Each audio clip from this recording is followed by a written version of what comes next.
जी, हरे कृष्णा।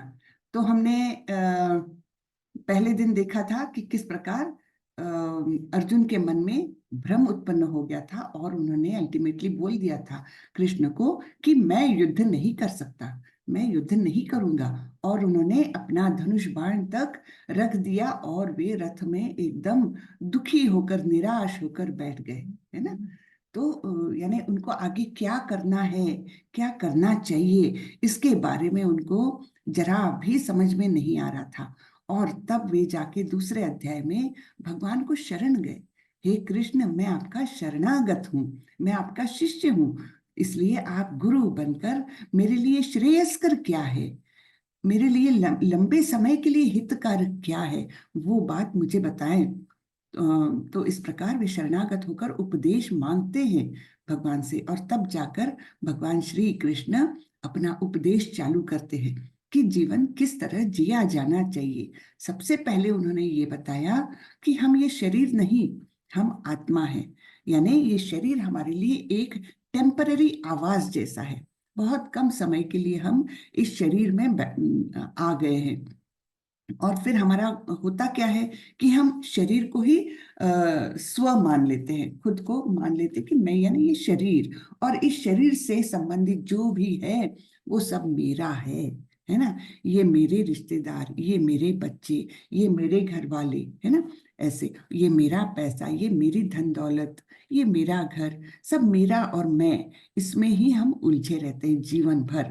अंत में क्या होता है, जब अंत आता है तो ये शरीर का जब त्याग करते हैं तो सब कुछ यही रह जाता है। तो फिर वो मेरा क्या है ना। ना शरीर मेरा है, मतलब शरीर केवल इस समय के लिए मेरा है, और उससे संबंधित जो है वो कुछ समय के लिए मेरे हैं, जिसको हम मेरे बोल सकते हैं। लेकिन एक परमानेंट स्केल पर अगर हम देखें, लंबे समय के लिए देखें, तो हमको बहुत कम समय के लिए ये शरीर मिला है।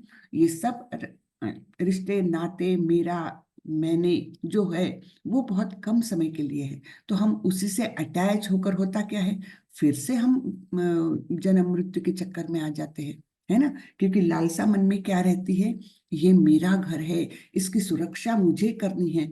तो ये मैं मेरे के चक्कर में हम दोबारा जन्म लेते हैं, है ना। तो ये चक्कर फिर चलता ही रहता है।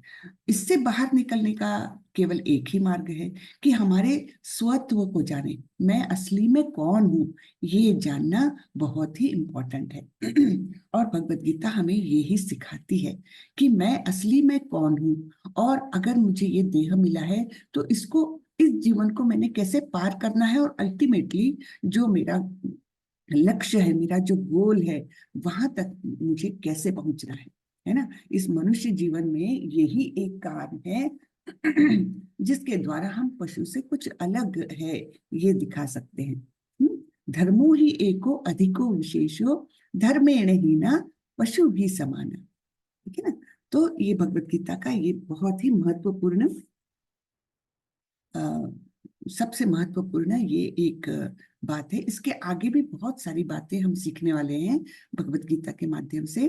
और इस प्रकार जो भगवत गीता है उसे लाइफ मैन्युअल क्यों कहा जाता है, ये भी हमें समझ में आ जाएगा, क्योंकि इसमें जीवन जीने का सब तरीका बताया है।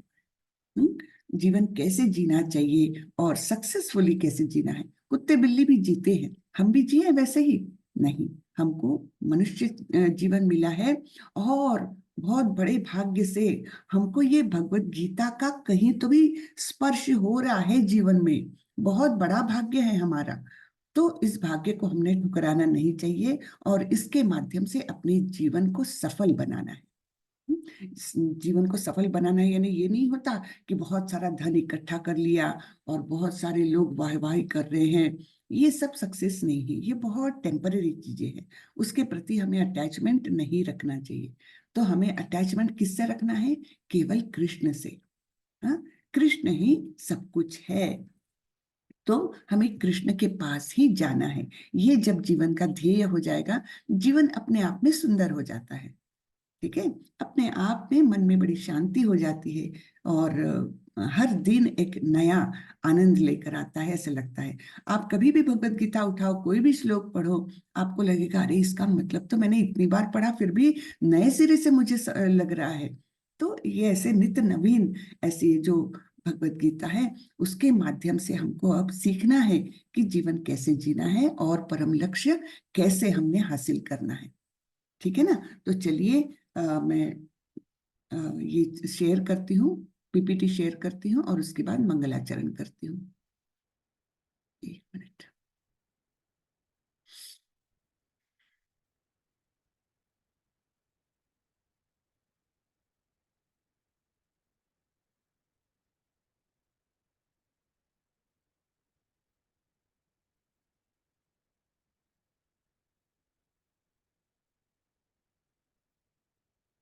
जी। ॐ अज्ञानतिमिरान्धस्य ज्ञानाञ्जनशलाकया चक्षुरुन्मीलितं येन तस्मै श्रीगुरवे नमः। श्रीचैतन्यमनोभीष्टं स्थापितं येन भूतले स्वयं रूपः कदा मह्यं ददाति स्वपदान्तिकम्। वन्देऽहं श्रीगुरो श्रीयुतपदकमलं श्रीगुरुन् वैष्णवांश्च श्रीरूपं साग्रजातं सहगण रघुनाथान्वितं तं सजीवं साद्वैतं सावधूतं परिजनसहितं कृष्ण चैतन्य देवं श्रीराधा कृष्ण पादान् सहगण ललिता श्री विशाखान्वितांश्च। हे कृष्ण करुणा सिंधु दीनबंधु जगत्पते गोपेश गोपिका कांत राधा कांत नमोस्तुते तप्त कांचन गौरांगी राधे वृंदावनेश्वरी वृषभानुसुते देवी प्रणमामि हरिप्रिये। नमो विष्णुपदाय कृष्णपृष्ठाय भूतले श्रीमते भक्ति वेदांत स्वामी इति नामिने। नमस्ते सरस्वती देवी गौरवाणी प्रचारिणी निर्विशेषाय शून्यवादी पाश्चात्य देशतारिणी। जय श्री कृष्णा चैतन्य प्रभु नित्यानंदा श्री अद्वैत गदाधर श्रीवासादि गौरभक्त वृंदा। हरे कृष्णा कृष्णा कृष्णा हरे हरे हरे रामा राम राम हरे हरे। हरे कृष्णा कृष्णा कृष्णा हरे हरे हरे रामा राम राम हरे हरे। हरे कृष्ण। सभी को दंडवत प्रणाम। सभी को, सभी का स्वागत है आज के चौथे अध्याय में।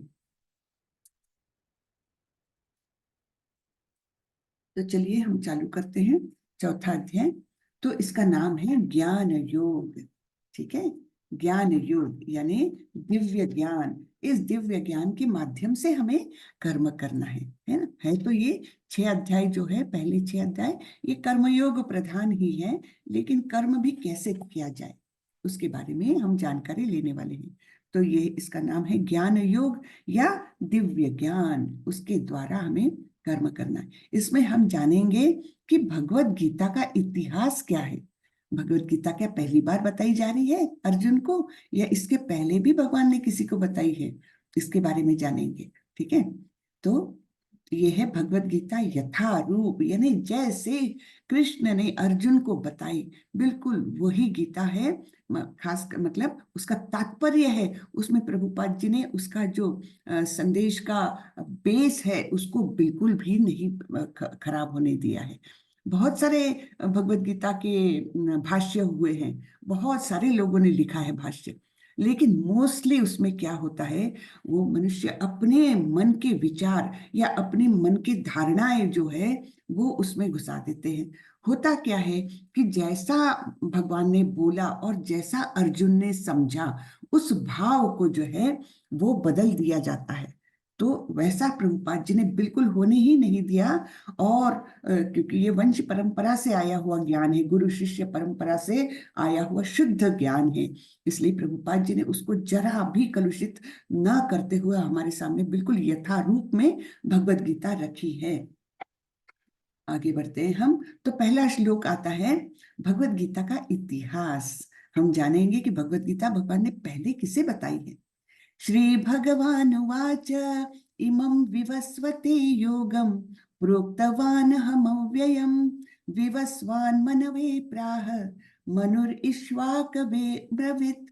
भगवान श्री कृष्ण ने कहा, मैंने इस अमर योग विद्या का उपदेश सूर्य देव विवस्वान को दिया और विवस्वान ने मनुष्यों के पिता मनु को उपदेश दिया और मनु ने इसका उपदेश इक्ष्वाकु को दिया।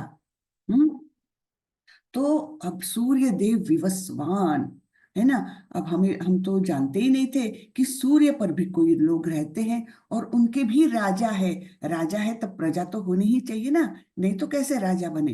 हाँ, तो सूर्य देव जो है, विवस्वान नाम के सूर्य देव को भगवान ने इस विद्या को दिया था, यानी ये इस गीता के उपदेश को दिया था। और फिर वो परंपरा से विवस्वान ने मनुष्यों के पिता मनु को दिया और फिर मनु ने इसको इक्ष्वाकु राजा को दिया। इक्ष्वाकु कौन थे? जो रामचंद्र जी है, प्रभु रामचंद्र जी, उनके वंशज, उनको ये उपदेश दिया गया। ठीक है, उसके बाद क्या हुआ?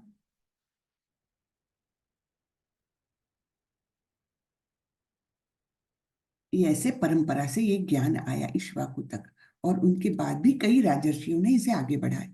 एवं परंपरा प्राप्तम इमं राजर्षयो विदुः सकाले नेह महता योगो नष्टः परंतप।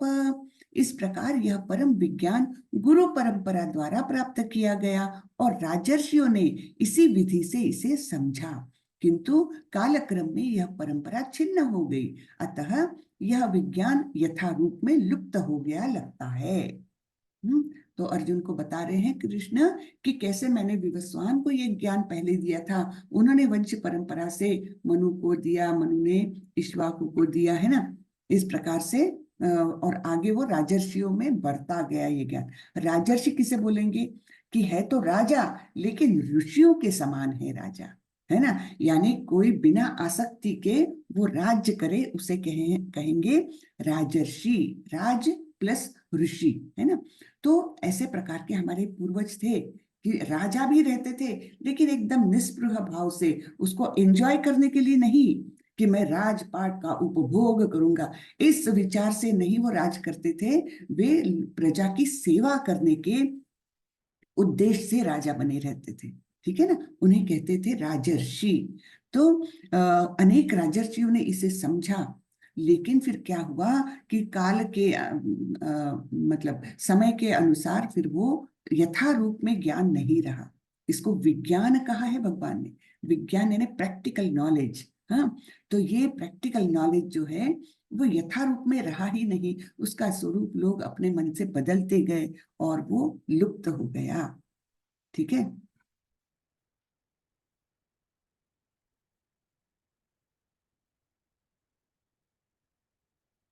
अब देखते हैं भगवान ने ये ज्ञान जो था वो कैसे अलग अलग लोगों को दिया था और उनकी वो संप्रदाय आज भी चालू है। तो देखिए, भगवान कृष्ण ने ब्रह्मा जी को ये ज्ञान दिया। ब्रह्मा जी की परंपरा में फिर आगे बहुत बड़े आचार्य हुए मध्वाचार्य। ठीक है, तो हम लोग जो इस्कॉन के लोग हैं वो इसी परंपरा में आते हैं। ब्रह्म मध्वाचार्य गौड़ीय वैष्णव ऐसे कहलाते हैं हम लोग, है ना। तो ये ब्रह्मा जी से परंपरा आई है। फिर लक्ष्मी जी को भी ये ज्ञान दिया। लक्ष्मी जी की परंपरा में कौन आया है? रामानुजाचार्य आए हैं। हाँ, और उनकी भी परंपरा चालू है, अभी भी चालू है। फिर शिव जी को भी ये ज्ञान दिया गया। उनकी परंपरा में कौन आया? विष्णु स्वामी आचार्य थे। विष्णु स्वामी की परंपरा भी चालू है। और चार कुमार जो थे, ब्रह्मा जी के पुत्र चार, उन्हें भी ये ज्ञान दिया गया और ये निम्बार्काचार्य करके इस परंपरा के आचार्य, महान आचार्य होके गए। वो परंपरा भी चालू है। तो इस इन चारों में से किसी भी परंपरा में अगर जाओ तो आपको परंपरागत जो शुद्ध ज्ञान है वो प्राप्त होगा। सबका थोड़ा सा टोन बदलता है, लेकिन बेस वही है। बेस क्या है कि कृष्ण ही परम ईश्वर है। ठीक है, तो हम लोग कहाँ पर बिलोंग करते हैं? हम इस पहली वाली परंपरा में, जहां पर ब्रह्मा जी को ज्ञान दिया और वो माधवाचार्य ने आगे बढ़ाया। इस परंपरा को यहाँ पर हम बिलोंग करते हैं। यहाँ पर हम पिक्चर में देख सकते हैं कि बिल्कुल अटूट श्रृंखला है गुरु शिष्य परंपरा की। जैसे कि ब्रह्मा जी को दिया, ब्रह्मा जी ने नारद जी को दिया, फिर वो आगे चली परंपरा। और फिर जैसे यहाँ पर बताया गया है, भक्ति विनोद ठाकुर जो महान आचार्य हो गए, सभी को तो बता नहीं सकते, लेकिन इस प्रकार से चैतन्य महाप्रभु बीच में हुए, फिर उसके बाद भक्ति विनोद ठाकुर हुए, है ना। फिर भक्ति सिद्धांत सरस्वती ठाकुर जो प्रभुपाद जी के डायरेक्ट गुरु थे, और फिर प्रभुपाद जी। इस प्रकार ये ज्ञान जो है वो गुरु शिष्य परंपरा से शुद्ध ज्ञान यहाँ तक आया है। और हम लोग बहुत ही फॉर्चुनेट है, हम लोग बहुत ही भाग्यशाली है कि प्रभुपाद जी ने इस सारे ज्ञान को अपने किताबों में हमारे लिए रखा है, जतन करके रखा है। तो उन किताबों का जैसे जैसे हम पारायण करेंगे, एक बार नहीं, दो बार नहीं, 6, 8, 10 बार, जितनी बार हम पढ़ेंगे उतनी बार हमारा ज्ञान बढ़ेगा और शुद्ध और भी होते जाएगा। ठीक है। अब अर्जुन के सामने प्रश्न आया कि अरे, आप तो मेरे समकालीन हैं, फिर आप कैसे विवस्वान को बता सकते हैं? विवस्वान तो बहुत लाखों हजारों साल पहले होके गए, और आप बोल रहे कि आपने उनको ज्ञान दिया और आप तो मेरे समक्ष खड़े हैं, आप तो मेरे समकालीन हैं। ये कैसे पॉसिबल है? ये कैसे हो सकता है? ठीक है ना। तो ऐसा अर्जुन के मन में प्रश्न आया। तो अब यहाँ पर थोड़ा सा हमको ज्ञान मिलेगा, बहुत समझने लायक है। तो हमारे जो युग होते हैं वो चार, आप लोग नीचे से देखना चालू करिए हैं इस चार्ट को, एकदम नीचे से, तब आपको थोड़ा थोड़ा उसका ग्रास्पिंग आएगा। तो सबसे नीचे देखेंगे तो युग कौन से हैं? 4 युग है, हम सभी लोग जानते हैं। सत्य युग, द्वापर युग, सॉरी, सत्य युग, त्रेता युग, द्वापर युग और कली युग। अब इनका सबका पीरियड दिया हुआ है नीचे ही ब्रैकेट में। जैसे कलयुग से शुरू करें तो कलयुग का पीरियड है 4,32,000 साल। ओके, 4,32,000 साल। इसका दुगुना होता है द्वापर युग में, और कलयुग से तिगुना होता है त्रेता युग में, और कलयुग से चौगुना होता है सत्य युग में। ओके, तो ऐसे करते हुए सत्य युग का पीरियड कितना हुआ? 1.728 मिलियन ईयर्स। ठीक है, बहुत ज्यादा हुआ। और इन सबका टोटल करेंगे चारों युगों का, तो एक दिव्य युग बनता है, जो नेचुरली 10 टाइम्स होगा, 10 गुना होगा हमारे कलयुग से। वो कितना होगा? 4.32 मिलियन ईयर्स। ये चारों युग मिलके हो गया इतने 4.32 मिलियन ईयर्स। अब इसके बीच में कुछ संध्या पीरियड भी रहता है, वो छोड़ दीजिए अभी के लिए। फिर इसका बनता है ऐसे 71 दिव्य युग जो है, 71 दिव्य युग होके बनता है एक मनवंतर। यानी यहाँ पर मनु चेंज होते हैं। मनु जो है मनवंतर, तो उसमें मनु चेंज होते हैं। उसके आगे बढ़े तो कल्प। कल्प यानी एक दिन है ब्रह्मा जी का। तो ये कितना है? ये है 14 मनवंतर और 15 संध्या, ये मिलकर बनता है एक कल्प। ठीक है, यानी ब्रह्मा जी का एक दिन। वो कैलकुलेशंस काफी बड़े बड़े हैं, उसके बारे में जो इच्छुक है वो ये चार्ट तो आप लोगों को मिलने वाला है, आप लोग इसको अच्छे से स्टडी कर सकते हैं। अब कल्प के आगे और पीछे आप देखिए, लिखा है पार्शियल क्रिएशन, है ना। नाइट होती है, और यहाँ पर यानी क्या होता है कि ब्रह्मा जी का दिन चालू हुआ, तो ब्रह्मा जी क्या करते हैं कि सृष्टि का सृजन करते, भौतिक सृष्टि का सृजन करते हैं एक दिन की शुरुआत में, और उसी सृष्टि को वे विनाश कर देते हैं कब? जब उनकी रात होती है तो एक कल्प हुआ। ठीक है ना। तो ये इसको बोलते हैं पार्शियल डिवास्टेशन। क्यों पार्शियल? क्योंकि ये केवल भौतिक जगत से संबंधित है। ब्रह्मा जी केवल भौतिक जगत में सृजन और विनाश कर सकते हैं, आध्यात्मिक जगत में नहीं। आध्यात्मिक जगत तो इसके परे है। हाँ, और उसको उसका कभी भी विनाश नहीं होता, ना उसका सृजन होता है ना विनाश होता है, वो हमेशा रहता है, शाश्वत। ठीक है, तो कल्प क्या हुआ, ब्रह्मा जी का एक दिन, और ऐसे 100 साल तक ब्रह्मा जी जीवित रहते हैं। तो आप सोचिए ब्रह्मा जी का जो जीवन काल है वो कितना बड़ा है। तो लाइफ ऑफ ब्रह्मा कितना दिया है, 311.04 ट्रिलियन ईयर्स, यानी 36,000 कल्पास and equal number of nights. ठीक है ना, तो इस प्रकार ये जीवन काल दिया है। ओके, तो ये सब उसी के कैलकुलेशंस को अलग अलग तरीके से दिया है। तो अभी क्या है, अभी स्थिति क्या है कि ब्रह्मा की लाइफ को 50 साल हो गए हैं। ओके, हम 6 मनवंतर खत्म हो गए हैं, फिर 4 युगों के 27 चक्र खत्म हो चुके हैं, और सत्य, त्रेता और द्वापर ये सब मिलके ऐसा कलयुग में अभी तक समय बीता है 5117। अभी ये बन के, ये स्लाइड बन के करीबन 3-4 साल हो गए, तो आप थोड़ा सा 3-4 साल उसको ऐड कर लीजिए, बाकी कुछ नहीं। कलयुग में 5000 प्लस साल हो गए हैं, और हमको कितना है कलयुग का समय, 4,32,000 साल। तो कलयुग खत्म होने में अभी बहुत समय है, बहुत सारा समय है। 4,32,000 साल के बाद कलयुग खत्म होगा। तो कलयुग खत्म कैसे होने वाला है वो सबको पता है। कौन आने वाले हैं, काल की अवतार में भगवान आने वाले हैं, और सब पूरा विनाश होने वाला है ना। तो लेकिन उसको समय है। तो ये कलयुग कैसा है, बहुत बुरा समय है।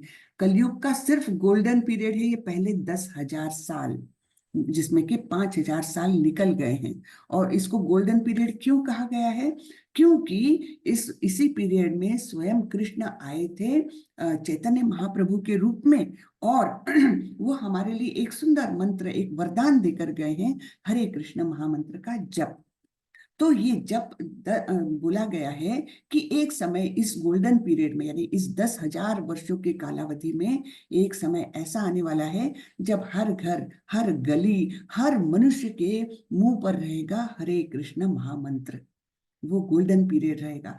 गोल्डन पीरियड खत्म होने के बाद लेकिन कलयुग में बहुत ही बुरा समय आने वाला है।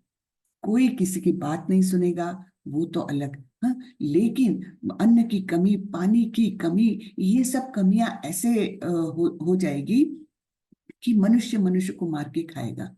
ठीक है, तो ये बहुत ही बुरा समय आगे आने वाला है। हम लोग बहुत फॉर्चुनेट है कि हम अभी ये गोल्डन पीरियड में भगवत गीता के संपर्क में आ गए हैं, है ना। तो हम लोगों ने इस अपने भाग्य को बहुत, क्या बोलते हैं, एनकैश करना बोलते हैं ना, वैसे एनकैश करना चाहिए इस हमारे भाग्य को। और ये 10,000 साल खत्म होने के पहले हमको भगवत धाम जाना है, जिससे ये कलयुग का जो बहुत बुरा समय है वो हमें देखना ना पड़े।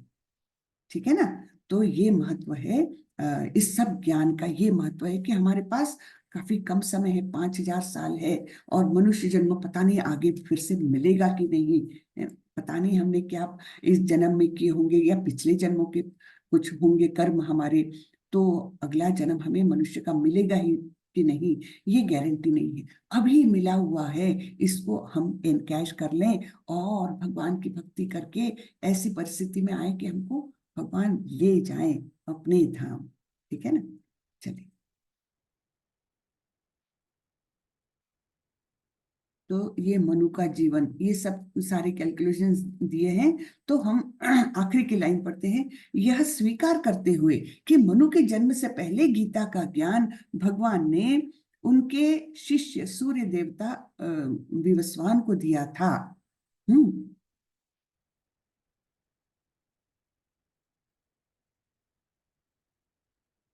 गीता को 1200 लाख साल पहले विवस्वान को दिया गया, 1200 लाख साल पहले। ठीक है, तब गीता धरती पर आई थी। त्रेता युग की शुरुआत में भगवान ने इस विज्ञान को विवस्वान को, यानी विवस्वान ने मनु तक पहुंचाया। मनु मानव जाति के पिता होने के नाते इसे अपने पुत्र महाराज इक्ष्वाकु को दिया, जो इस पृथ्वी ग्रह के राजा थे और रघुवंश के पूर्वज थे, जिसमें भगवान रामचंद्र प्रकट हुए थे। इसलिए भगवत गीता मानव समाज में इक्ष्वाकु के समय से अस्तित्व में है। तो पृथ्वी पर कब आई गीता? इक्ष्वाकु के समय से यहाँ पर पृथ्वी पर आई थी, लेकिन फिर समय के साथ उसमें अशुद्धियां आती गई, तो वो शुद्धता रही नहीं और वो विज्ञान जैसे लुप्त हो गया। ये सब इसमें दिया हुआ है। हम सिर्फ एक आखिरी का देख सकते हैं, ब्रह्मा का 1 सेकंड यानी 1 लाख साल है हमारे। तो 1 लाख साल में हमारे कितने जन्म होने वाले हैं पता नहीं, ठीक है ना। तो ये सारी गुरु शिष्य परंपरा ये दी है, कृष्णा से चालू करके ब्रह्मा, नारद, व्यास, माधवाचार्य, पद्मनाभ, नरहरि, ऐसे करके आखिरी में हम 32वें स्थान पर भक्ति वेदांत स्वामी सरस्वती सॉरी भक्ति वेदांत स्वामी प्रभुपाद जी को हम देखते हैं 32वें स्थान पर। ठीक है, कृष्ण का अवतरण कैसे होता है? अजोऽपि सन्नव्ययात्मा भूतानां ईश्वरोऽपि सन् प्रकृतिं स्वाम् अधिष्ठाय संभवाम्यात्म मायया। यद्यपि मैं अजन्मा तथा अविनाशी हूँ और यद्यपि मैं समस्त जीवों का स्वामी हूँ, तो भी प्रत्येक युग में मैं अपने आदि दिव्य रूप में प्रकट होता हूँ। हर युग में आते हैं भगवान, और कैसे आते हैं? अपने आदि दिव्य रूप में, यानी द्विभुज रूप में, जो उनका शाश्वत रूप है, नित्य रूप है, उसमें वे आते हैं, जैसे श्री कृष्ण आए थे। भगवान सामान्य जीव की भांति शरीर परिवर्तन नहीं करते, है ना। हम कैसे जीव हैं? हम लोग बद्ध जीव हैं, हमारा शरीर परिवर्तन होते रहता है। आज मनुष्य जन्म मिला है, पता नहीं कल चींटी का मतलब अगला जन्म चींटी का मिल जाए, फिर हाथी का मिल जाए, है ना। तो हर जन्म में हमारा शरीर परिवर्तन होता है। मनुष्य जन्म भी फिर से मिल जाए, फिर भी ये शरीर नहीं रहेगा, दूसरे कोई स्वरूप का शरीर हमें प्राप्त होगा, ठीक है ना। तो इस जन्म में बद्ध जीव का एक प्रकार का शरीर हो सकता है, किंतु अगले जन्म में दूसरा शरीर रहता है। भौतिक जगत में जीव का कोई स्थायी शरीर नहीं है, अपितु वह एक शरीर से दूसरे में देहांतरण करता रहता है ना। मृत्यु हो गई तो हमने दूसरा शरीर ग्रहण कर लिया, किंतु भगवान ऐसा नहीं करते। भगवान का शरीर नित्य है, स्थायी है, शाश्वत है। जब भी वे प्रकट होते हैं तो अपनी अंतरंगा शक्ति से वे अपने उसी आद्य शरीर में प्रकट होते हैं। दूसरे शब्दों में श्री कृष्ण इस जगत में अपने आदि शाश्वत स्वरूप में 2 भुजाओं में बांसुरी धारण किए अवतरित होते हैं। यद्यपि वे अपने उसी दिव्य शरीर में प्रकट होते हैं और ब्रह्मांड के स्वामी होते हैं, तो भी ऐसा लगता है कि वे सामान्य जीव की भांति प्रकट हो रहे हैं। तो वो हमको एक संतुष्टि देने के लिए अपने ऐसा बिहेव करते जैसे वे सामान्य जीव है, लेकिन उनका शरीर भी शाश्वत है और उनका रूप भी शाश्वत है, सब कुछ शाश्वत है। लेकिन वो ऐसे प्रकट होते हैं केवल हम लोगों के समाधान के लिए, कि हमको मतलब द्विधा मनस्थिति उस समय न हो जाए, इसके लिए वो अपने ऐसे दिखाते हैं कि जैसे कि वे हम एकदम नॉर्मल हैं। जैसे यहाँ पर हम देखेंगे, वसुदेव और देवकी उनके पुत्र के रूप में जब वे आने वाले थे, तो उन्होंने पहले उनको दर्शन दिया चतुर्भुज रूप में। देवकी और वसुदेव को दर्शन दिया था चतुर्भुज रूप में, और फिर उन्होंने नॉर्मल बालक का रूप लेकर के उनके पेट से जन्म लिया। यद्यपि उनका शरीर भौतिक शरीर की भांति क्षीण नहीं होता, फिर भी ऐसा प्रतीत होता है कि भगवान कृष्ण बाल्यावस्था से कुमारावस्था से तरुणावस्था प्राप्त करते हैं। किंतु आश्चर्य की बात तो ये है कि उससे आगे वे बुढ़ापे तक वे नहीं जाते। आश्चर्य ये है कि वे कभी अपनी युवावस्था पार नहीं करते। हमने कृष्ण को कभी देखा है क्या किसी पिक्चर में? क्योंकि पिक्चर्स भी जो होते हैं वो ऋषियों मुनियों के ज्ञान से बनाए जाते हैं। तो हम शुरू से देखते हैं कि पिक्चर में कभी हमने देखा है कृष्ण बूढ़े हुए हैं ऐसे ही एकदम उनके बाल शरीर या बाल चले गए, इस प्रकार से कभी देखा है?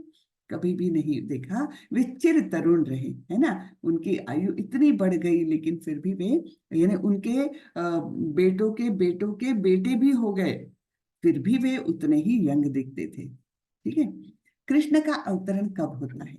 यदा यदा हि धर्मस्य ग्लानिर्भवति भारत अभ्युत्थानम अधर्मस्य तदात्मानं सृजाम्यहम्। तो जब भी, ये तो श्लोक बहुत फेमस है, आप लोगों को सबको ही पता होगा, है ना।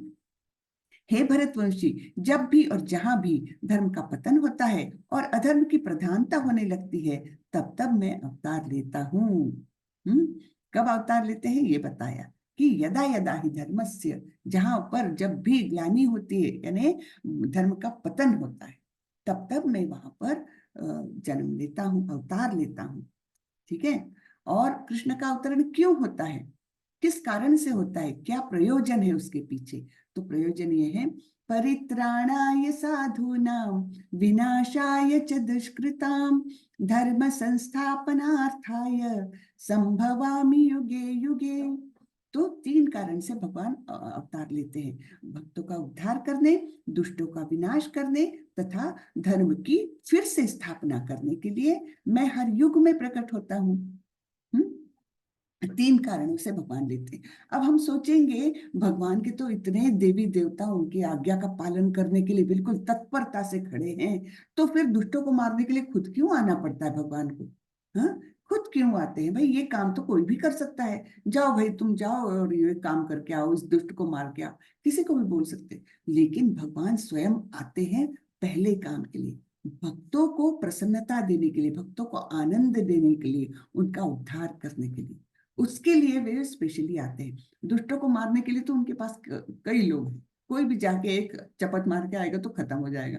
लेकिन यहाँ पर हम देखते हैं भगवान स्पेशली क्यों आते हैं, भक्तों के लिए आते हैं, क्योंकि वे भक्त वत्सल है, भक्तों से बहुत प्यार करते हैं, तो इसलिए वे स्वयं आते हैं।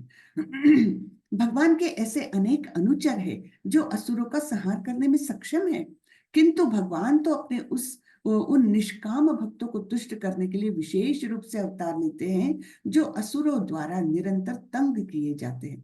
असुर भक्त को तंग करता है, भले ही वह उसका सगा संबंधी ही क्यों न हो। यद्यपि प्रहलाद महाराज हिरण्यकश्यप के पुत्र थे, किंतु तो भी वे अपने पिता द्वारा उत्पीड़ित थे। इसी प्रकार कृष्ण की माता देवकी यद्यपि कंस की बहन थी, किंतु उन्हें तथा उनके पति वासुदेव को इसलिए दंडित किया गया क्योंकि उनसे कृष्ण को जन्म लेना था। अतः भगवान कृष्ण मुख्यतः देवकी के उद्धार करने के लिए प्रकट हुए थे, कंस को मारने के लिए नहीं। हाँ, मुख्यतः उनका अवतार लेने का प्रयोजन था कि देवकी को उनको सहारा देना, उनका उद्धार करना। किंतु ये दोनों कार्य एक साथ संपन्न हो गए। अतः यह कहा जाता है कि भगवान भक्त का उद्धार करने तथा दुष्ट असुरों का संहार करने के लिए विभिन्न अवतार लेते हैं। हाँ? दूसरा काम तो ऐसे ही बाय चांस, मतलब ऐसे ही बोलते हैं ना कि मेन काम नहीं है, वो उसके साथ एसोसिएटेड काम अपना हो जाता है। तो दुष्टों का संहार ये अपने आप में वो आराम से कर देते, लेकिन उनको उनका मुख्य उद्देश्य रहता है भक्तों को आनंद देना, भक्तों को खुश करना और भक्तों का उद्धार करना। तो अब देखते हैं कृष्ण को जानने का क्या लाभ है, हम क्यों कृष्ण को जाने। कृष्ण के बारे में इतनी सारी बातें हम अभी जान रहे हैं कि वो शाश्वत दिव्य रूप में हर युग में प्रकट होते हैं और ऐसा करते हैं, किस काम के लिए आते, तो ये सब जानने का फायदा क्या है? हाँ? तो भगवान बताते हैं, जन्म कर्म च मे दिव्यम एवं यो वेत्ति तत्वतः त्यक्त्वा देहं पुनर्जन्म नैति मामेति सोऽर्जुन। हे अर्जुन, जो मेरे आविर्भाव तथा कर्मों की दिव्य प्रकृति को जानता है, वह इस शरीर को छोड़ने पर इस भौतिक संसार में पुनः जन्म नहीं लेता, अपितु मेरे सनातन धाम को प्राप्त होता है। ये फायदा है कि भगवान के जन्म और कर्म के बारे में हम अच्छे से जानकारी प्राप्त कर ले। ये ऐसे ऊपरी ऊपरी नहीं होता। उनके जन्म और कर्म के बारे में जब जानकारी प्राप्त करना है, तो हम धीरे धीरे उनके बारे में जब पढ़ते हैं, अपने आप हमारे मन में भक्ति उमड़ पड़ती है। जैसे भागवतम, भागवतम का जब हम पाठ करने लगते हैं ना, पहले स्कंद से लेकर और 12वें स्कंद तक, तो 9वें 10वें स्कंद तक जाते जाते हम भक्ति में आ ही जाते हैं। हमारे मन में भगवान के प्रति असीम मतलब प्रेम एक जागृत हो ही जाता है। ऐसा उनका दिव्य कर्म है और आविर्भाव है। ठीक है। तो ऐसे लोग फिर उनके सनातन धाम को प्राप्त कर लेते हैं, उनको मुक्ति मिल जाती है। यहाँ पर हम देखते हैं यशोदा मैया कृष्ण को बांध रही है। अब कृष्ण परमेश्वर, हाँ, सारे जगत को निर्माण करने वाले, मेंटेन करने वाले और उनका विनाश भी करने वाले, ऐसे परमेश्वर को भला कौन बांध सकता है। लेकिन इस प्रेम से भगवान बंधते हैं। यशोदा मैया के प्रेम के कारण उन्होंने उनको अपने आप को बांधने दिया, अपने आप को उनके सुपुर्द किया। नहीं तो भगवान को कौन बांध सकता है, कोई नहीं बांध सकता है ना। तो ये प्रेम है जिसके कारण भगवान बंध जाते हैं। तो अब कृष्ण और हमारे बीच में क्या अंतर है? कृष्ण के भी दो हाथ है, हमारे भी दो हाथ है भाई, तो हम में और कृष्ण में क्या अंतर है? तो ये अंतर है, कृष्ण का स्वरूप आध्यात्मिक है और हमारा स्वरूप कैसा है? भौतिक है। हमारा शरीर जो बना हुआ है वो कौन सी चीजों से बना है? हाँ, पृथ्वी जल वायु अग्नि और आकाश, है ना। पृथ्वी जल वायु अग्नि आकाश, पंच पंच क्या बोलेंगे, पंच महाभूतों से बना हुआ हमारा शरीर है, जिसका विनाश हो जाता है जब हमारी आत्मा इस देह को छोड़ के जाती है। तो ये पंच महाभूत ओरिजिनल पंच महाभूतों में मिल जाते हैं, है ना। हम अग्नि में स्वाहा कर देते हैं उस शरीर को, तो वो पंच महाभूतों में विलीन हो जाता है शरीर। लेकिन भगवान का ऐसा नहीं है, भगवान का शरीर भी आध्यात्मिक है। और दूसरा बहुत बड़ा ये है कि हम माया द्वारा नियंत्रित होते हैं, किंतु कृष्ण माया के नियंत्रक है। हाँ, माया को कंट्रोल करते हैं वे माया के नियंत्रण में नहीं है, हम लोग हैं। इसलिए हमको बद्ध जीव भी कहा जाता है। ठीक है। फिर आगे भगवान बोलते हैं, ये यथा माम प्रपद्यन्ते तांस्तथैव भजाम्यहम् मम वर्तमान वर्तन्ते मनुष्यः पार्थ सर्वशः। जिस भाव से सारे लोग मेरी शरण ग्रहण करते हैं, उसी के अनुरूप मैं उन्हें फल देता हूँ। हे पार्थ, प्रत्येक व्यक्ति सभी प्रकार से मेरे पथ का अनुगमन करते हैं। यहाँ पर इस चित्र में हम देखते हैं, देखो गाय का बछड़ा कैसे शांत भाव से उनके चरणों के पास लेटा है। भगवान भी उसी प्रकार उसको ग्रहण करते हैं, हाँ, उसको स्वीकार करते हैं। देखो उसी प्रेम भाव से भगवान उसे गले लगा रहे हैं, शांत भाव से, है ना। फिर यहाँ पर हम देखते हैं बलराम जी कृष्ण के जो बड़े भाई हैं, फिर भी उनके चरण दबा रहे हैं। बलराम जी स्वयं जानते हैं ना भगवान ही परमेश्वर है, वे भी उनके ही अंश है एकदम। तो हम देखेंगे कि जब कृष्ण का समय आता है, मतलब जब बलराम जी लेते हैं, तो स्वयं कृष्ण उनके चरण दबा रहे हैं। तो ये यथा माम प्रपद्यन्ते तांस तथैव भजाम्यहम्, जो जिस रूप में मुझे ग्रहण करेगा, जो जिस रूप में मेरी शरण में आएगा, मैं उसी रूप में उसको स्वीकार करता हूँ, वैसा ही फल देता हूँ। ठीक है ना। तो तात्पर्य में प्रभुपाद जी बोलते हैं, कोई एक भक्त कृष्ण को परम स्वामी के रूप में चाह सकता है, दूसरा अपने सखा के रूप में, तीसरा अपने पुत्र के रूप में, चौथा अपने प्रेमी के रूप में। अलग अलग रूप में हम कृष्ण को देखते हैं ना। अखिल रसामृत मूर्ति, है ना, सारे रस उनमें भरे हुए हैं। तो एक कोई भी रस में हम उनको, उनकी शरण में जाते हैं। माता यशोदा ने वात्सल्य रस में उनको पुत्रवत उनको प्रेम किया, तो वो भी उनको माता के स्वरूप में पूरा उनको आनंद दिया, है ना। और अर्जुन उनको सखा के रूप में मानता था, तो वे भी सखा के रूप में उससे मिलते थे, है ना। उनको स्वीकार किया था एक सखा के रूप में। तो ये यथा माम प्रपद्यन्ते, जो जिस प्रकार से मेरी शरण ग्रहण करता है, मैं उसको वैसे ही स्वीकार करता हूँ। तो कृष्ण सभी भक्तों को समान रूप से उनके प्रेम की प्रगाढ़ता के अनुसार फल देते हैं। तो हमारा जो है प्रेम कितना डीप है, कितना प्रगाढ़ है, उसके अनुसार ही भगवान हमें रिस्पॉन्ड करते हैं।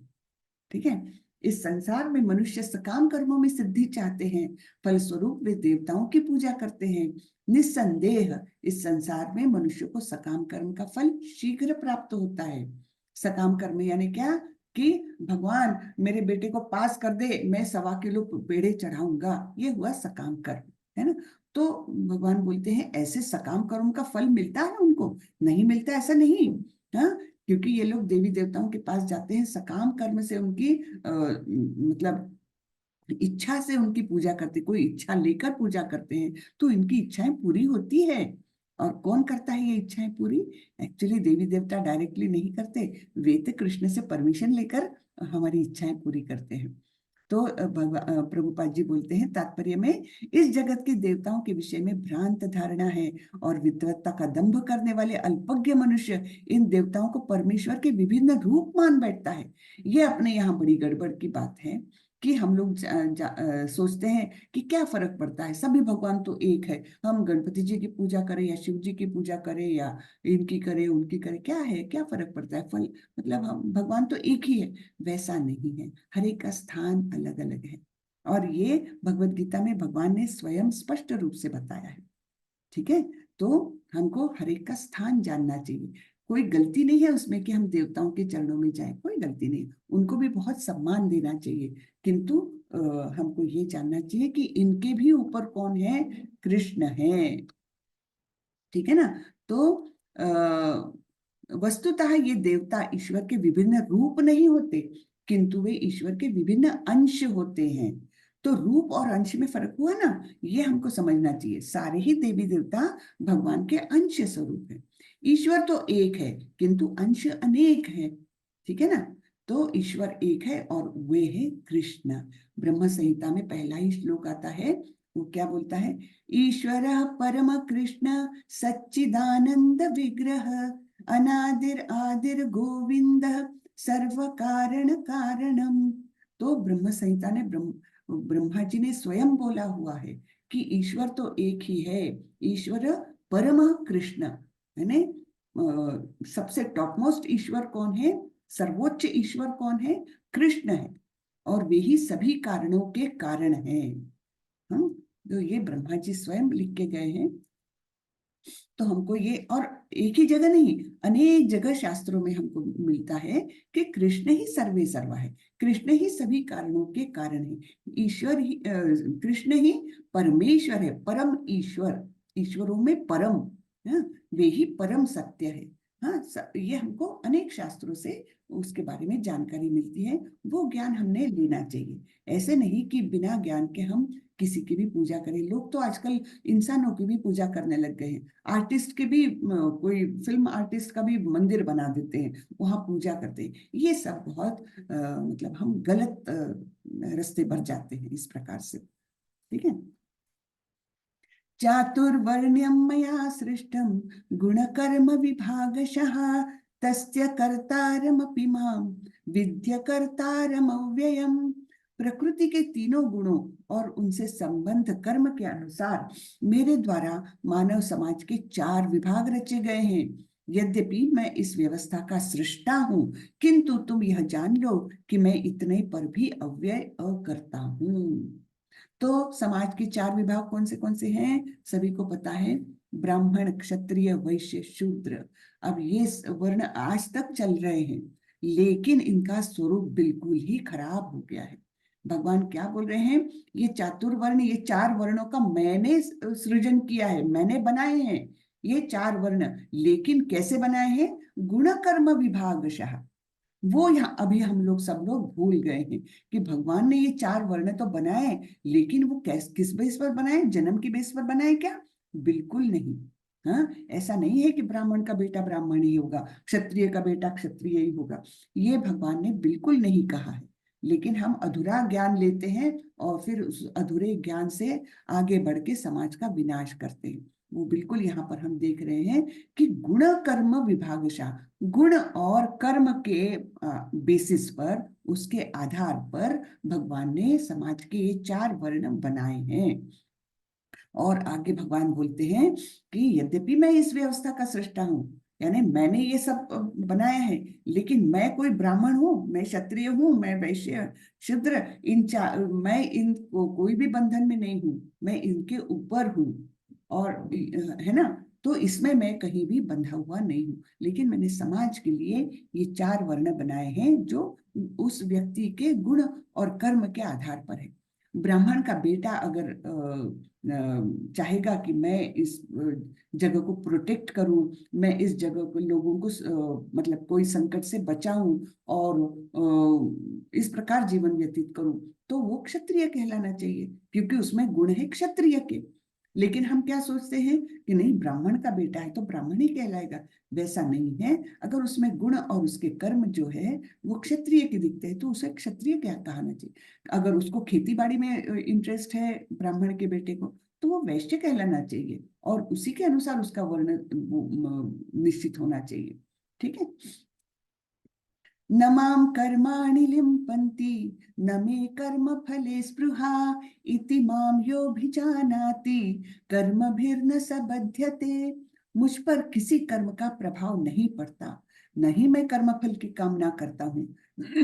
जो मेरे संबंध में इस सत्य को जानता है वह कभी भी कर्मों के पाश में नहीं बंधता। बहुत सुंदर बात है ये। क्या बोल रहे हैं भगवान, मुझ पर किसी कर्म का प्रभाव नहीं पड़ता। भगवान चाहे सारथी बने, हाँ, या चाहे राजदूत बन के जाए किसी के, हाँ, किसी के, लेकिन वे फिर भी उस कर्म से नहीं बंधते। ना ही उनको कोई कर्म फल अफेक्ट कर सकता है। हाँ, कर्म का उनको क्या कर्म फल की आशा करना है, कोई कामना ही नहीं है उनको। लेकिन वे केवल हम लोगों के सामने एक आदर्श दिखाने के लिए वे किसी के सखा बनते हैं और सारथी बनते हैं, या किसी के पैर भी धोते हैं। सुदामा के तो पैर धोए तो वो क्या शूद्र बन गए? बिल्कुल नहीं, है ना।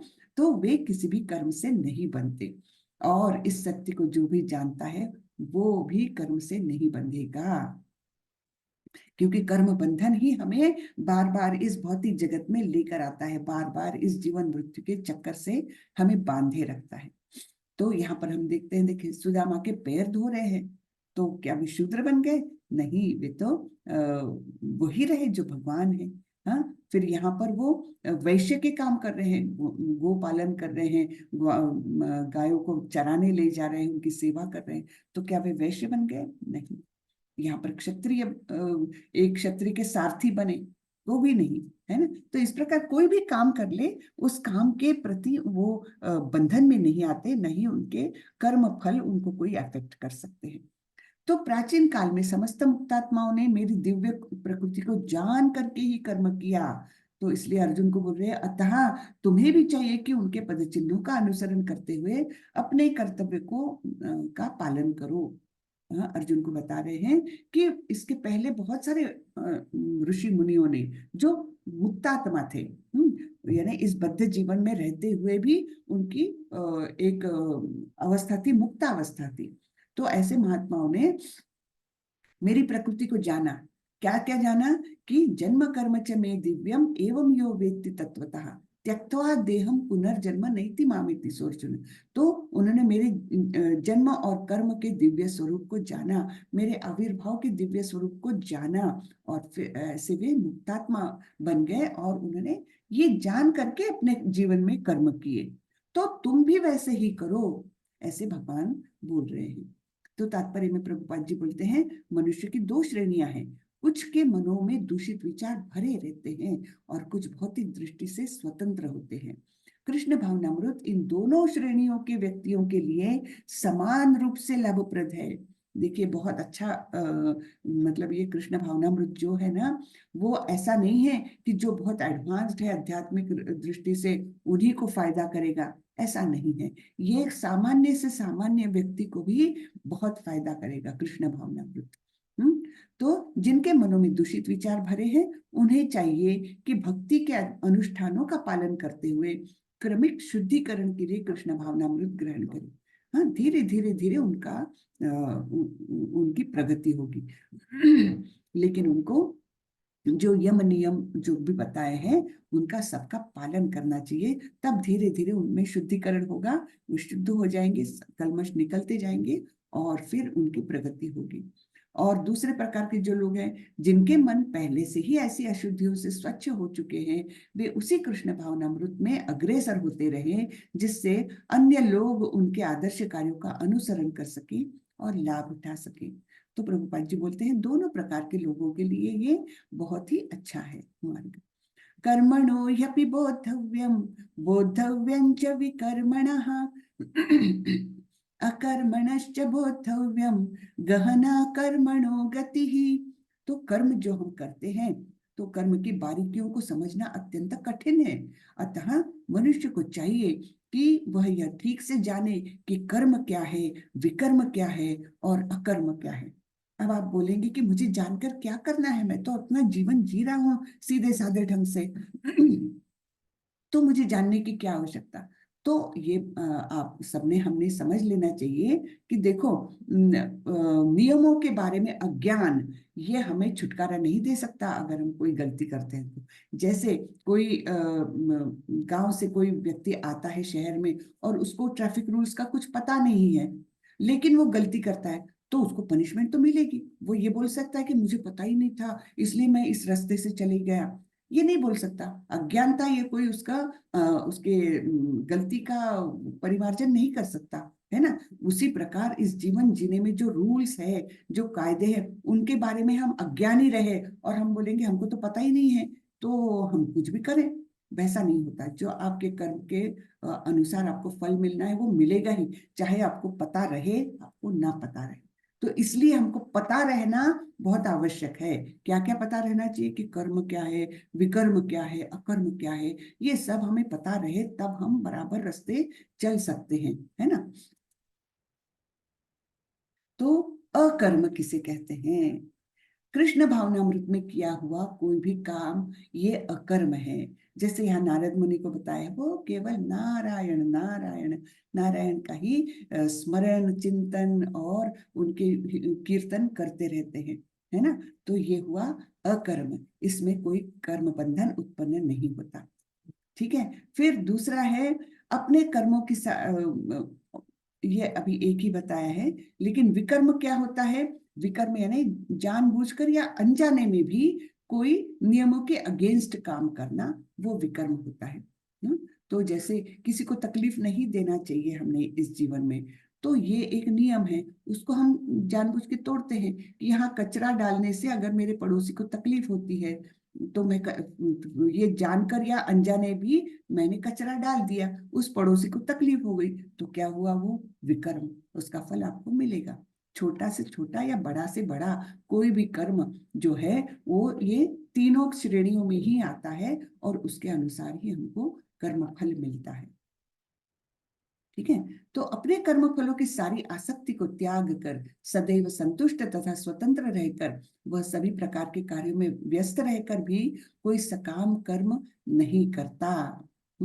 तो कोई कोई लोग देखो किसी को मदद कर रहे हैं, तो वो सकाम कर्म नहीं है, क्योंकि वो केवल दूसरों की अपनी आसक्ति नहीं है, उसको त्याग कर वो कर रहा है, तो ऐसा सकाम कर्म नहीं है। ठीक है। जो व्यक्ति कृष्ण भावनामृत में पूर्णतया लीन रहता है, उसे अपने आध्यात्मिक कर्मों के योगदान के कारण अवश्य ही भगवत धाम की प्राप्ति होती है, क्योंकि उसमें हवन आध्यात्मिक होता है और हवि भी आध्यात्मिक होता है। ठीक है ना।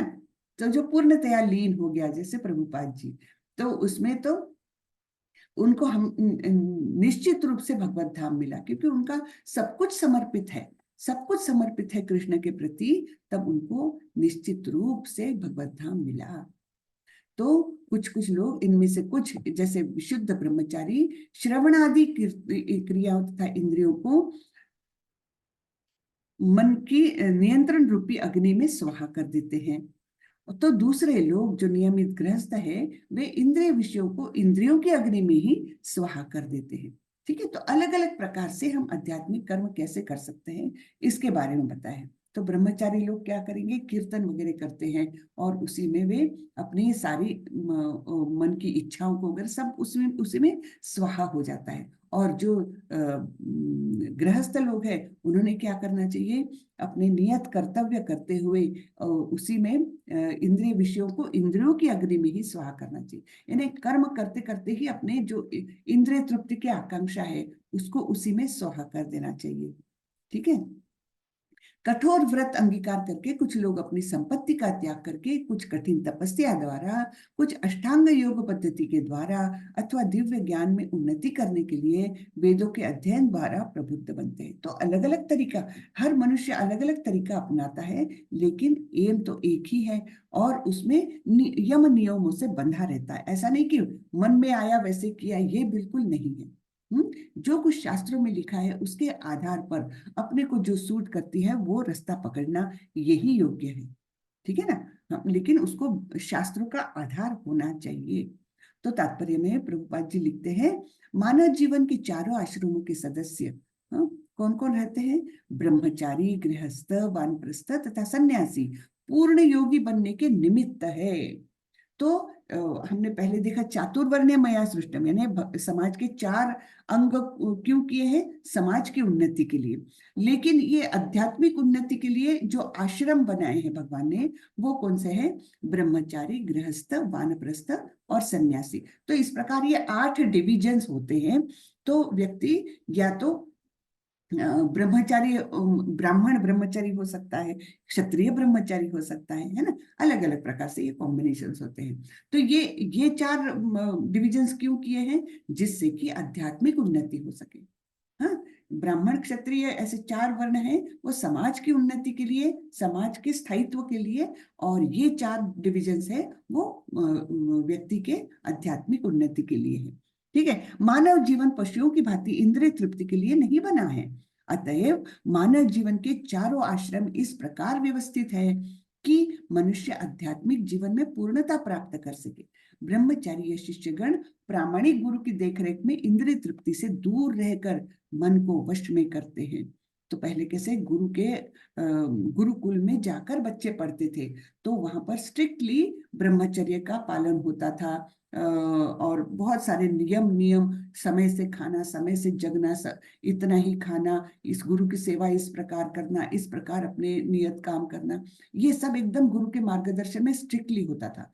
अभी वैसा नहीं होता। स्कूल में जाते हैं तो स्कूल कॉलेजेस जो हॉस्टल में रहते हैं तो उन पर तो कोई नियंत्रण होता नहीं है। और फिर ये जो ब्रह्मचारी आश्रम का जो नियमन है वो ठीक से हो नहीं पाता। तो यहीं से वो भ्रष्ट समाज की निर्मित होना चालू हो जाता है। ठीक है ना। तो वे कृष्ण भावनामृत से संबंधित शब्दों को ही सुनते हैं। गुरुकुल में रहते तो क्या सुनते हैं? केवल कृष्ण भावनामृत विचारों को सुनते हैं, कीर्तन को सुनते हैं, उन्हीं के बारे में जानकारी हासिल करते हैं। लेकिन अभी हमारा समाज एकदम ही बदल गया है, केवल भौतिक ज्ञान को ही परिपूर्ण मानने लग गया है। और सारा हमारा लाइफस्टाइल ही पूरा बदल गया है ना। श्रवण ज्ञान का मूलाधार है। अतः शुद्ध ब्रह्मचारी सदैव भगवान के यश के कीर्तन तथा श्रवण में ही लगा रहता है। तो ब्रह्मचारी ऐसे रहते हैं। कैसे कि पूरा समय उनका सुनना और कीर्तन करना है ना। श्रवण ज्ञान का मूलाधार है, क्योंकि हमारे वैदिक ग्रंथों को भी पहले स्मृति कहा जाता था। स्मृति क्यों? वो सुनते थे और फिर ध्यान में रखते थे। हाँ, श्रुति स्मृति है ना। तो इस प्रकार से श्रवण यानी सुनना, ये हमारे ज्ञान का मूल आधार है। तो इसलिए श्रवण और कीर्तन करते रहना चाहिए। हे कृष्ण कुरुश्रेष्ठ, जब यज्ञ के बिना मनुष्य इस लोक में या इस जीवन में ही सुख पूर्वक नहीं रह सकता, तो फिर अगले जीवन में कैसे रह सकेगा? तो यज्ञ हमने देखा है पिछले अध्याय में, यज्ञ किसे कहा गया है? अपने नियत कर्तव्यों को यज्ञ के रूप में यानी समर्पण के रूप में करना, इसी को यज्ञ कहा गया है। अगर इसके अनुसार हम नहीं चलेंगे तो इस जीवन में ही हम सुखी नहीं हो सकेंगे, अगले जीवन की क्या बात है। तो ये सब ये जो काम कर रहे हैं तो ये योग्य नहीं है ना। तो एक यज्ञ के स्वरूप में हमने अपने नियत कर्तव्य करना चाहिए। आगे बोलते हैं, हे परंतप, द्रव्य यज्ञ से ज्ञान यज्ञ श्रेष्ठ है। हे पार्थ, अंततो गत्वा सारे कर्म यज्ञों का अवसान दिव्य ज्ञान में होता है। जब हम यज्ञ के स्वरूप में अपने कर्म करते हैं, कोई भी प्रकार से हो, एक तो हमारे पैसा किसी मंदिर में दान देकर कर सकते हैं, या फिर ज्ञान यज्ञ किसी को ज्ञान बताकर कर सकते हैं। लेकिन इन सारे ही कर्म यज्ञों का अवसान कहाँ पर है? दिव्य ज्ञान में है, ये बता रहे भगवान। तो इसलिए ये दिव्य ज्ञान प्राप्त करने के लिए हमने क्या करना चाहिए? तद्विद्धि प्रणिपातेन परिप्रश्नेन सेवया उपदेक्षन्ति ते ज्ञानम ज्ञानिनस्तत्त्वदर्शिनः तो भगवान बोलते हैं तुम गुरु के पास जाकर सत्य को जानने का प्रयास करो, उनसे विनीत होकर जिज्ञासा करो और उनकी सेवा करो। स्वरूप सिद्ध व्यक्ति तुम्हें ज्ञान प्रदान कर सकते हैं क्योंकि उन्होंने सत्य का दर्शन किया है। तो ये ज्ञान प्राप्त करने की असली विधि है, गुरु के पास जाना और विनम्रता से उनसे प्रश्न करना, विनम्रता से उस जिज्ञासा करना और उनकी सेवा करना। ठीक है ना। यदि तुम्हें समस्त पापियों में भी सर्वाधिक पापी समझा जाए तो भी तुम दिव्य ज्ञान रूपी नाव में स्थित होकर दुख सागर को पार करने में समर्थ होगे। ठीक है, कितने भी पापी क्यों न हो, लेकिन अगर तुमको ये दिव्य ज्ञान प्राप्त होता है तो उससे तुम इस भवसागर को पार कर सकते हो। दिव्य ज्ञान हमको कैसे मिलेगा? शास्त्रों से मिलेगा, गुरु से मिलेगा, है ना। ठीक है, जैसे प्रज्वलित अग्नि ईंधन को भस्म कर देती है, उसी तरह हे अर्जुन ज्ञान रूपी अग्नि भौतिक कर्मों के समस्त फलों को जला डालती है। ठीक है, तो इसलिए ज्ञान हमको आवश्यक क्यों है कि जिससे हमारा जो भी हमारे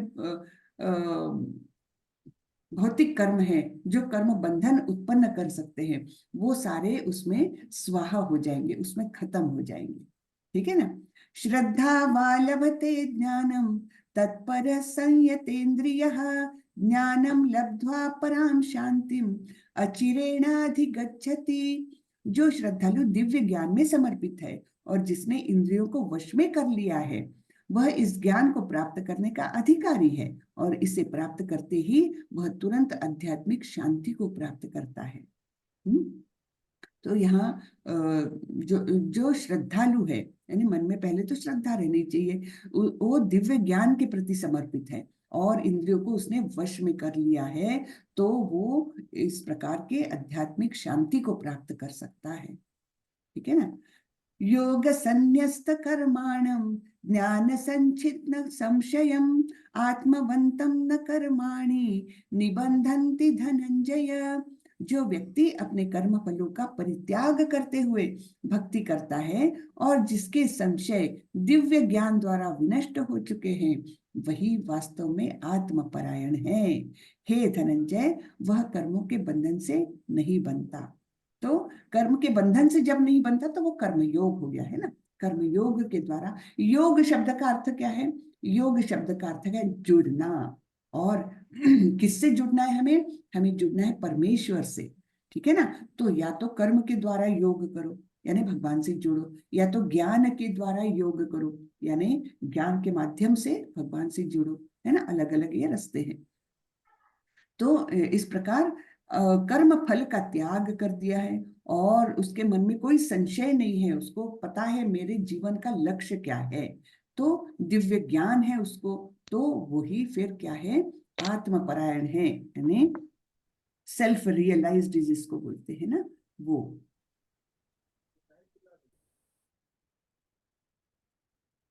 वही आत्मपरायण है। तो ऐसे व्यक्ति कर्म के बंधन से नहीं बनते। तात्पर्य में प्रभुपाद जी बोलते हैं, जो मनुष्य भगवत गीता की शिक्षा का उसी रूप में पालन करता है जिस रूप में भगवान श्री कृष्ण ने दी थी, वह दिव्य ज्ञान की कृपा से समस्त संशय से मुक्त हो जाता है। यानी ये भगवत गीता यथा रूप में अगर हम समझ में आता है अपने को, तो फिर हमारे मन के सारे संशय जो है, डाउट्स जो है, वो निकल जाते हैं, है ना। जब हमको ज्ञान मिलता है, उसमें श्रद्धा है हमारी, उस ज्ञान को हम आत्मसात कर लेते हैं, तब हमारे सारे संशय मिट जाते हैं। पूर्णतः कृष्ण भावना भावित होने के कारण उसे श्री भगवान के अंश रूप में अपने स्वरूप का ज्ञान पहले ही हो जाता है। जब हम कृष्ण भावनामृत में प्रगति करते हैं तो हम ये जानते हैं कि कृष्ण के हम अंश है। ये 15वें अध्याय में भगवान स्वयं बताने वाले हैं कि ममैवांशो जीवलोके जीव भूता सनातना, सारे जीव जो है वो मेरे अंश है, ये भगवान ने बताया हुआ है। तो ये जब ज्ञान हो जाता है, तब हम जिस प्रकार से कर्म करते हैं उसमें हम कर्म बंधन से नहीं बनते और मुक्त हो जाते हैं। ठीक है। अतएव तुम्हारे हृदय में अज्ञान के कारण जो संशय उठे हैं, उन्हें ज्ञान रूपी शस्त्र से काट डालो। हे भारत, तुम योग से समन्वित होकर खड़े हो जाओ और युद्ध करो। भगवान कहीं नहीं बोले हैं भगवत गीता में कि अरे जाने दो, तुम युद्ध मत करो, ये नहीं बोले हैं भगवान, है ना। कई लोग ने तो बोलते हैं कि क्या बोलते हैं वो, अहिंसा, अहिंसा परमो धर्म, लेकिन क्षत्रिय के लिए अहिंसा कोई परम धर्म नहीं है। क्षत्रिय को युद्ध करना, अपना नियत कर्तव्य करना आवश्यक है। और ये भगवान बार बार बोल रहे हैं कि इस प्रकार तुम अपने मन के सारे संशय ज्ञान के शस्त्र से काट दो। अर्जुन के मन में कितने संशय आए थे, पाप लगेगा, दया आ रही है, ऐसा हो जाएगा, परिवार खत्म हो जाएंगे, कितने सारे संशय थे। तो भगवान बोले कि तुम ज्ञान रूपी शस्त्र से इन सारे संशयों को काट दो और युद्ध करो, हाँ, बैठे मत रहो। ठीक है। तो स्वामी प्रभुपाद जी के कुछ शब्द हैं। इस अध्याय में जिस योग पद्धति का उपदेश हुआ है वह सनातन योग कहलाता है।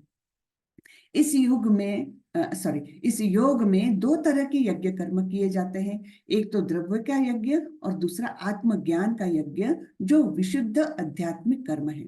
यदि आत्म साक्षात्कार के लिए द्रव्य यज्ञ नहीं किया जाता तो ऐसा यज्ञ भौतिक बन जाता है। हम्म। यानी द्रव्य यज्ञ, किसी को दान दे रहे हैं, लेकिन दान भी कैसा, पैसे वाले लोग जिनके पास पैसा है उन्होंने धन का ये करना चाहिए, लेकिन उसका उद्देश्य क्या है, आत्म साक्षात्कार यानी आत्म शुद्धि के लिए नहीं है। वो अपना नाम कमाने के लिए अगर कर रहे हैं कि देखो मैंने इस हॉस्पिटल को 1 लाख रुपए दान दिया और फोटो आ रही है पेपर में और पब्लिसिटी के लिए कर रहे हैं, तो वो दान भी क्या हो गया, भौतिक हो गया, है ना। अपनी शुद्धि के लिए नहीं किया हुआ दान है वो। किंतु जब कोई आध्यात्मिक उद्देश्य या भक्ति से ऐसा यज्ञ करता है तो वह पूर्ण यज्ञ है।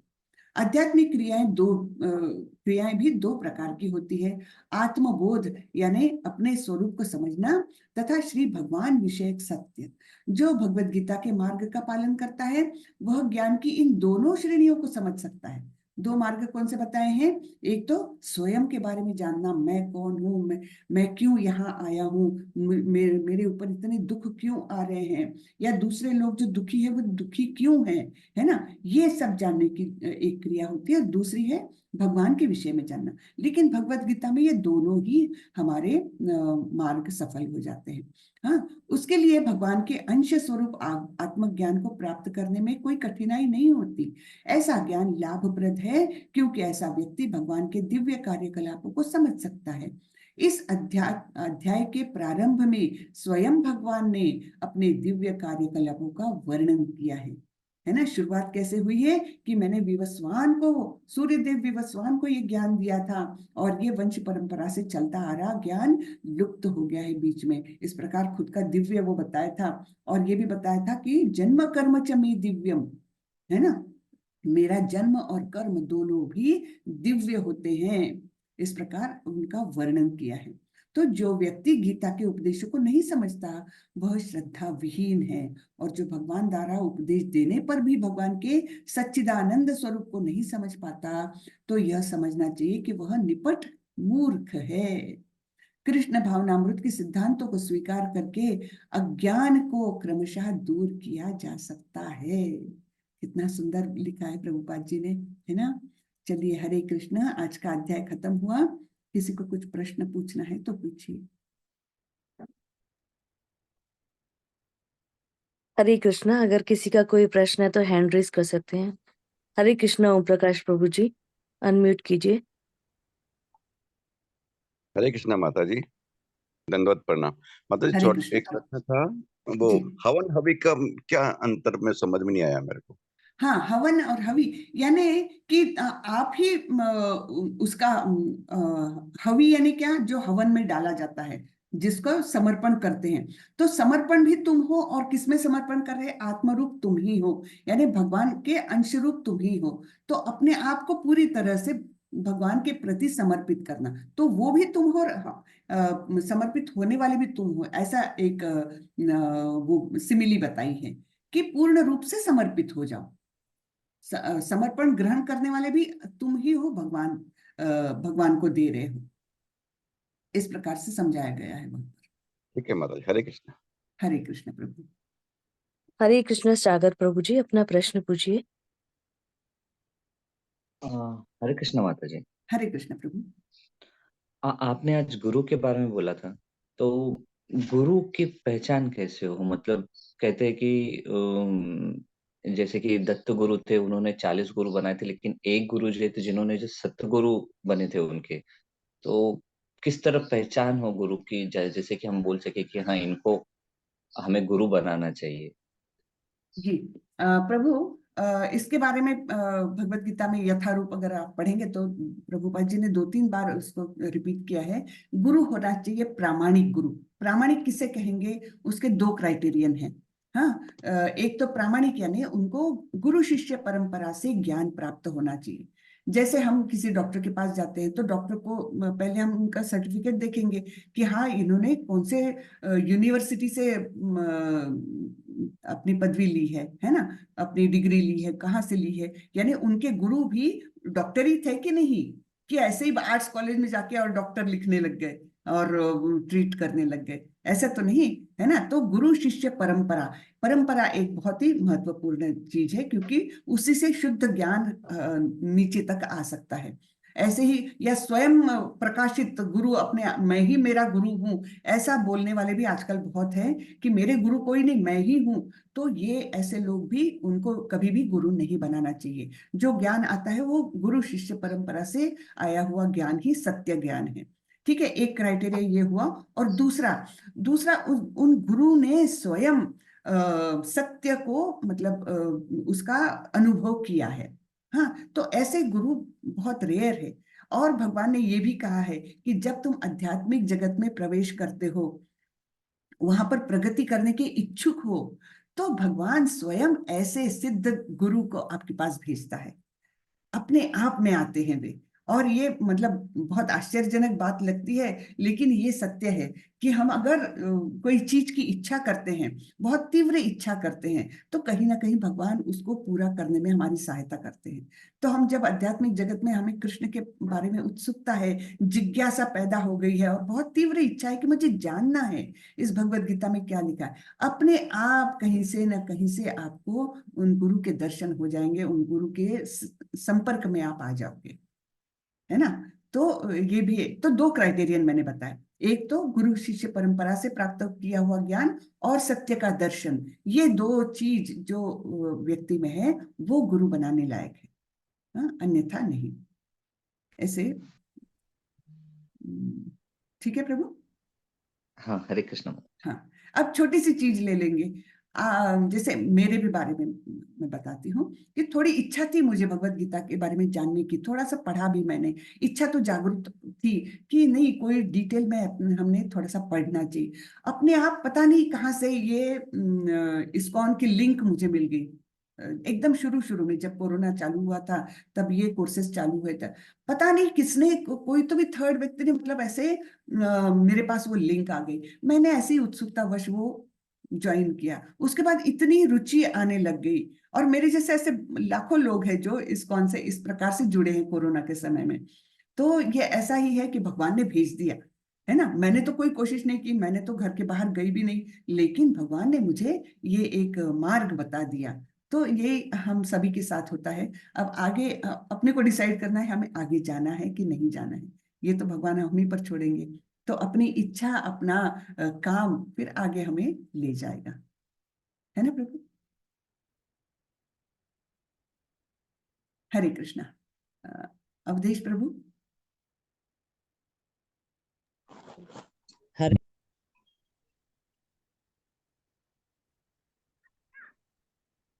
हरे कृष्णा माता जी। हरे कृष्ण प्रभु।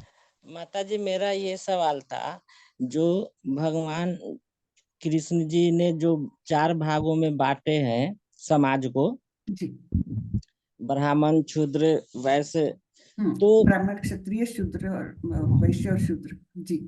जो जो ज्ञान दे रहे हैं वो भगवान हो गए, लेकिन जो समाज में अभी लोग, जैसे आप बताएं कि ब्राह्मण के बेटा ब्राह्मण मानने लग गए, जी। बच्चे क्षुद्र समझने लग गए अपने से। तो जो कृष्ण जी कह रहे हैं कि भगवान होते हुए भी वो सबको एक तरह से रेस्पेक्ट, मान लीजिए कि रेस्पेक्ट कर रहे हैं, क्षुद्र के बच्चे को भी वो सम्मान दे रहे हैं। तो हम लोगों को इससे ऊपर उठ के मतलब जैसे श्री कृष्ण जी कर रहे हैं उस पे चलना चाहिए, जो बिल्कुल तो है, लेकिन हम ये अपने आप को न माने और सबका सम्मान करें। जी प्रभु। देखिए, यहाँ पर सम्मान और अपमान की बात ही नहीं है, ये केवल समाज का एक विभाजन है। सबको सम्मान देना चाहिए, सम्मान तो हाँ सभी को देना चाहिए, उसमें कोई दुमत ही नहीं है। लेकिन उस व्यक्ति के गुण और कर्म के अनुसार उस व्यक्ति ने उस कर्म से संलग्न होना चाहिए और समाज ने उसको वैसे ही मानना चाहिए। जैसे कोई शूद्र का भी बेटा हो लेकिन उसको पढ़ने में पढ़ाने में रुचि है, यज्ञ याजन में रुचि है, तो और उसमें वो प्रगति करता है तो वो ब्राह्मण कहलाना चाहिए, ब्राह्मण के समान ही उसको मान मिलना चाहिए। बेसिकली देखिए, ये समाज पुरुष, एक इमेजिन करिए समाज पुरुष है तो उसका जो सिर है वो ब्राह्मण कहलाता है, उसकी जो भुजाएं हैं वो क्षत्रिय कहलाती है, उसका जो पेट है वो वैश्य कहलाता है, और उसकी जो टांगे हैं वो शूद्र कहलाती है। अब हमारे शरीर का कोई भी अंग हमारे लिए कम इंपॉर्टेंट है क्या? बिल्कुल नहीं, सारे अंग हमारे लिए इंपॉर्टेंट है। वैसे ही समाज के लिए सारे वर्ण जो है वो महत्वपूर्ण है, बहुत महत्वपूर्ण है। उसमें किसी को मान दे और किसी को अपमान दे, ये बिल्कुल भी भगवान का उद्देश्य नहीं है, और कोई समाज में भी नहीं रहना चाहिए। सिर्फ वो काम करे, क्योंकि किसी के भी बिना समाज अधूरा है। इन चारों में से आप सोच लीजिए, एक अंग ही नहीं है तो समाज अधूरा हो गया ना। समझो कि हाथ ही नहीं है तो बिना क्षत्रिय समाज का ये कैसे होगा, संरक्षण कैसे होगा? तो हाथ भी जरूरी है। बिना सिर के चलेगा क्या? बिल्कुल नहीं। ब्राह्मण भी जरूरी है। बिना पेट के चलेगा क्या? नहीं, वैश्य भी जरूरी है। बिना टांगों की कोई प्रगति हो सकती है? नहीं, शूद्र भी चाहिए, है ना। तो हर एक का इंपॉर्टेंस है, और हर एक के बिना समाज एकदम अधूरा है, अपूर्ण है और प्रगति नहीं कर सकता। हर वर्ण के लोग चाहिए हमें, और हर किसी का सम्मान होना चाहिए। सिर्फ जो हम कैटेगराइजेशन करते हैं कि ब्राह्मण का बेटा ब्राह्मण, वैसा नहीं भगवान ने बोला हुआ। ब्राह्मण का बेटा शूद्र भी हो सकता है अगर उसके काम वैसे रहे तो, और शूद्र का बेटा भी ब्राह्मण हो सकता है अगर उसको वैसी रुचि और कर्म रहे तो, है ना। ये भगवान ने बोला है, और उस स्वरूप को हमने भुला दिया है। हमने केवल आधा अधूरा उसमें का एक लिया है।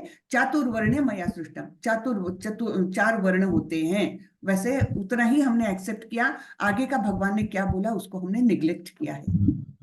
वो गुण कर्म विभाग शाह ये बोला है, जन्म के अनुसार नहीं बोला है। ठीक है ना प्रभु? हरे कृष्ण जी, हरे कृष्ण। हरे कृष्णा आसित प्रभु जी, अनम्यूट कीजिए। हाँ, हरे कृष्णा माता दी, हरे दंडवत कृष्ण। प्रणाम। दंडवत प्रणाम प्रभु, बोलिए। मेरा प्रश्न था माता जी की, जो बोला जाता है कि मनुष्य का जन्म जो है 84 लाख योनि के बाद मिलता है, तो ऐसा है क्या माता जी? हाँ बिल्कुल है।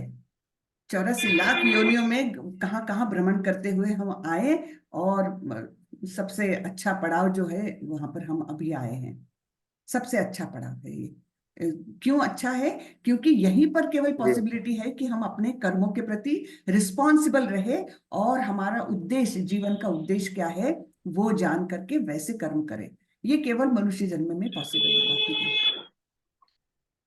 और माता जी एक और प्रश्न था, जी। ये प्रारब्ध ये क्या होता है? हाँ, प्रारब्ध उसे कहते हैं। देखिए, हम हर हर जन्म में कुछ अच्छे काम करते हैं, कुछ बुरे काम करते हैं। अच्छे जी कर्मों का भी फल मिलते हैं, बुरे कर्मों के भी फल मिलते हैं।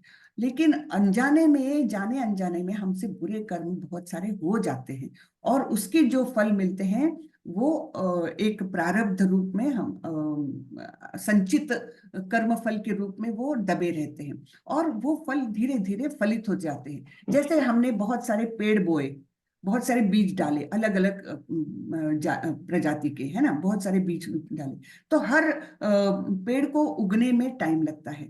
वैसे ही हमने अलग अलग पाप कर्म किए हैं अनेक जन्मों में, तो उसके वो फल उगने में टाइम लगता है। तो आज हमको लगता है आज तो सब ठीक है, सब सुख शांति से मैं रह रहा हूँ, लेकिन कौन सा पाप का बीज अभी अंकुरित हो रहा है ये हमको नहीं पता चलता। फिर अचानक से क्या हो जाता है कि अरे, मेरे को ऐसी ऐसी बीमारी डिटेक्ट हो गई। तो ये क्या हुआ? ये कोई तो भी मेरा पाप कर्म फलित हो गया है और अभी मुझे पता लग रहा है कि मेरे शरीर में तो ये रोग है ना। तो ये ऐसी ऐसी तकलीफें जो जीवन में आती है, ये प्रायः सभी हमारे पाप कर्मों का फल ही होता है। कोई कोई ये होती है, लेकिन कोई कोई संकट ऐसे होते हैं जो भगवान हमें देते हैं अपनी ओर बुलाने के लिए, क्योंकि कोई संकटों के बाद हम वाकई में भक्त बनने लगते हैं। तो ऐसा भी कभी कभी होता है, लेकिन मोस्टली वो तो भक्तों की परीक्षा लेते हैं भगवान, लेकिन मोस्टली हमारे जीवन में जो भी आते हैं दुख सुख जो आते हैं, ये हमारे पिछले जन्मों के कर्म रहते हैं, इस जन्म के भी रहते हैं कर्म, उनका फल हमें प्राप्त होता है। ठीक है प्रभु, उसी को प्रारब्ध कहते हैं। जी माता जी जी माता। हरे कृष्णा। हरे कृष्णा गीता माता जी, अपना प्रश्न पूछिए। हरे कृष्णा गीता जोशी माता जी।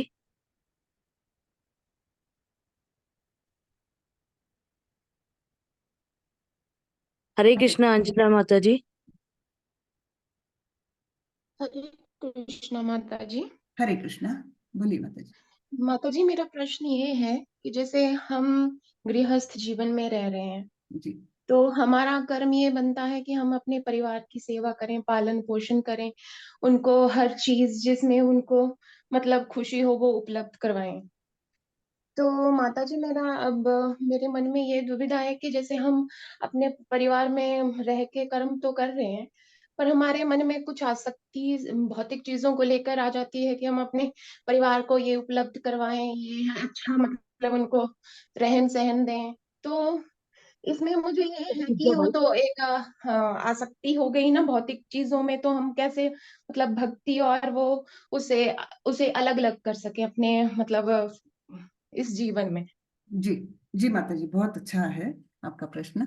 तो देखिए, गृहस्थ जीवन में तो रह रहे हैं हम, और गृहस्थी के जी सब नियमों का और उसका पालन करना है हमको, है ना, अपने नियत कर्तव्य करते जाना है। इसके पीछे हमको एक कृष्ण भावना ऐसी रखना है कि केवल मुझे बच्चों को खाना खिला के बड़ा नहीं करना है, उनको कृष्ण भावनामृत का भी अमृत पिलाना है।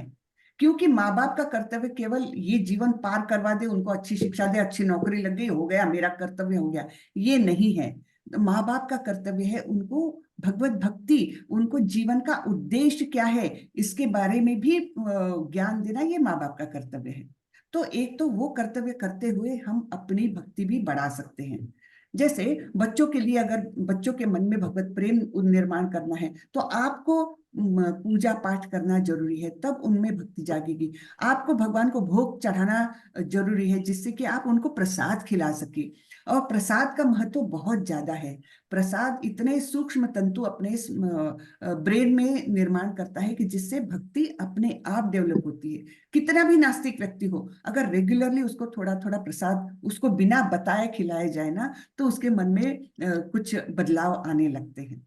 ठीक है, तो ये मतलब अपने नियत कर्तव्य करो, उनको स्कूल भेजो, उनको टिफिन बना के दो, उनको अच्छा खाना खिलाओ, सब कुछ करिए आप, लेकिन उसके पीछे एक कृष्ण भावनामृत रखिए, कृष्ण भावना रखिए कि हाँ, अगर बच्चों को अच्छी शिक्षा देना है, पहले मैंने अच्छा आचरण करना है, मैंने पूजा करनी है, तो बच्चे अनुसरण करेंगे, है ना। हाँ, यद यद आचरति श्रेष्ठ, तो हमारे ऊपर बहुत रिस्पॉन्सिबिलिटी है कि हम इस परिवार के श्रेष्ठ है, यानी एक परिवार चलाने वाले हैं, तो हम पर रिस्पॉन्सिबिलिटी ये है कि यद यद आचरति श्रेष्ठ तत्त देवे इतरो जनः, इतर जन यानी अपने बच्चे वगैरह सब हमारा अनुसरण करने वाले हैं। तो हमको अपना आचार विचार जो है वो बहुत अच्छा रखना पड़ेगा, ये हमारी रिस्पॉन्सिबिलिटी है।